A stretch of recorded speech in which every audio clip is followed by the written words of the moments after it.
David's sin. 2 Samuel 11 through 12. One evening, David walked around the roof of his palace and saw a very beautiful woman named Bathsheba, who was taking a bath. He found out she was the wife of Uriah the Hittite, a man of courage and honor, who was out fighting in the war.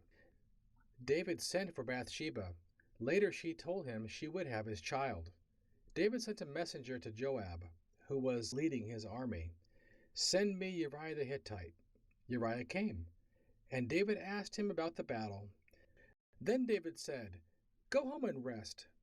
But Uriah would not go. He said, "Should I go home with my wife when my fellow soldiers are at war and camped in the field?" So David sent him back to Joab with a note. The note said, "Put Uriah in the front of the battle, and then draw back from him so he will be killed by the enemy."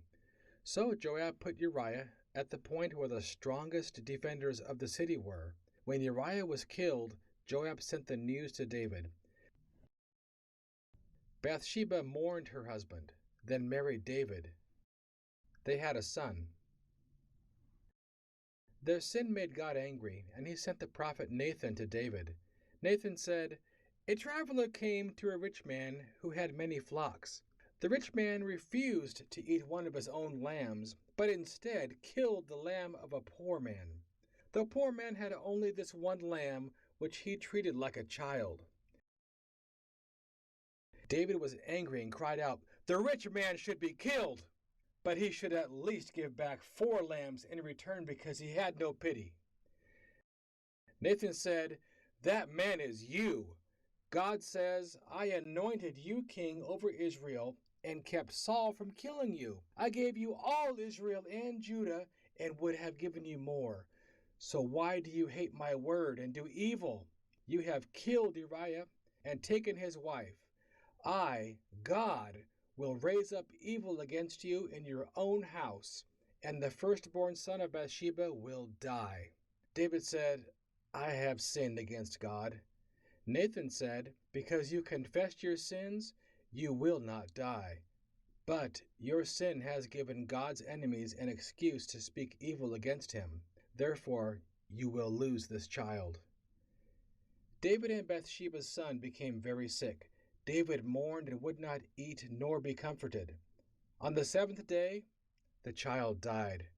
David's servants hesitated to say anything to him, for they said to each other, "How much greater will David mourn now that the child is dead?"